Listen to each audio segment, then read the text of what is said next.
Alors, dans les autres actualités que je voulais vous mettre un petit peu aujourd'hui dans les yeux, j'ai reçu, il y a quelques jours, un mail que j'ai trouvé passionnant. Pourquoi ? Parce qu'une société me dit, ben voilà, vous êtes chez Netflix, Spotify, Canal+, ou je ne sais trop qui encore, eh bien, on va vous permettre de profiter, eh bien, de payer beaucoup, beaucoup, beaucoup moins cher vos abonnements.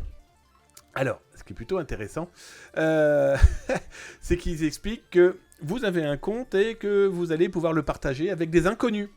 Oui, alors, vous allez toucher de l'argent, hein, parce que votre compte, en fait, vous le mettez en accès libre à des gens qui vont donner quelques euros pour ne pas payer plein pot. Par exemple, c'est simple, Netflix, Disney+, Spotify, Canal+, YouTube, peu importe. Bref, au lieu de payer, je sais pas moi, 40 balles, on va vous permettre de payer Canal+ à partir de 3 euros. Alors, petit détail important, Netflix vient d'annoncer qu'ils allaient être beaucoup plus draconiens sur le partage de comptes, avec en plus, semble-t-il, une option qui va être payante pour les gens qui veulent partager. J'ai contacté plusieurs médias, plusieurs journaux qui font partie de ce genre de business. Deux m'ont dit que c'était strictement illégal. Vous avez un abonnement, c'est pour vous, c'est pas pour le repartager derrière. Merci mon Le Griffon 78 pour ton Prime, ton 15e mois de Prime. Merci camarade, ça me fait drôlement plaisir. Merci camarade. Merci. Donc les deux médias que j'ai pu contacter m'ont dit non, c'est strictement illégal. Vous achetez, vous louez, vous achetez un abonnement chez nous, il n'est pas question de le partager. Et en plus, vous allez toucher de l'argent sur ce repartage. Alors, ça se discute. Des gens disent oui, mais ça coûte drôlement cher. Moi, je réponds oui, mais est-ce que tu as besoin de tout ? Petit détail, si les gens partagent encore leur compte Salto, qu'ils arrêtent. Hein. Salto, c'est fini. Ça ferme, Salto. Ça, c'est un premier détail. Ensuite, partager son compte, c'est partager ses goûts. C'est partager son accès. C'est partager potentiellement des informations personnelles. Parce que ce genre de site précise bien que le partage, il faut surtout pas modifier les mots de passe. Il faut surtout pas modifier ce qui vous est loué, ce qui vous est sous-loué. Moi, ce qui m'inquiète le plus, c'est qu'il loue aussi des VPN.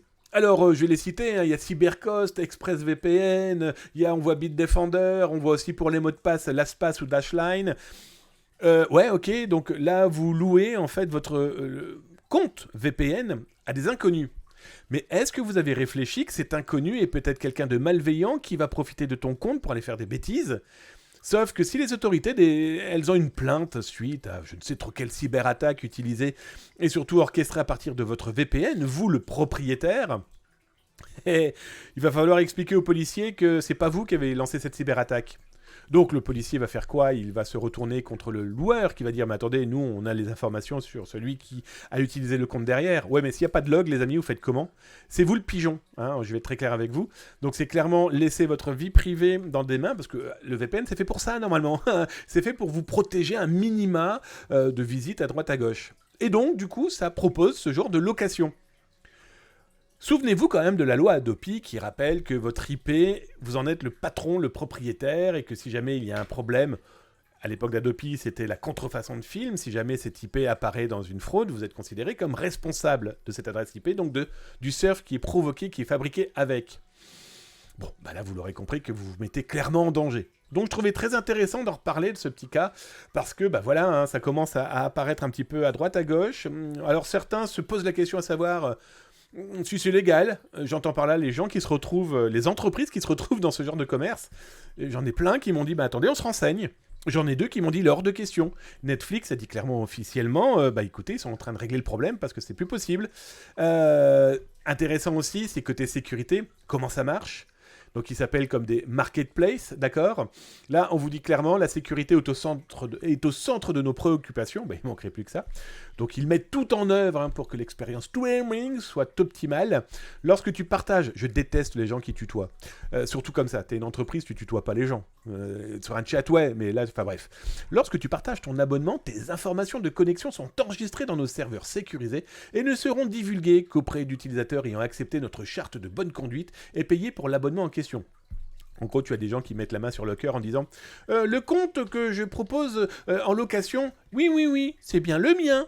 Je le mets en location chez vous. Ils se sont jamais dit que c'est peut-être des comptes qui ont été piratés par phishing et qui se retrouvent à la vente ou à la location plutôt dans ce genre de site. Toujours est-il que c'est ultra dangereux, d'autant plus quand c'est des outils de cybersécurité. Voilà, c'était mon avis. Maintenant, à vous de voir, en tout cas, alertez, parce que ça peut être un véritable problème.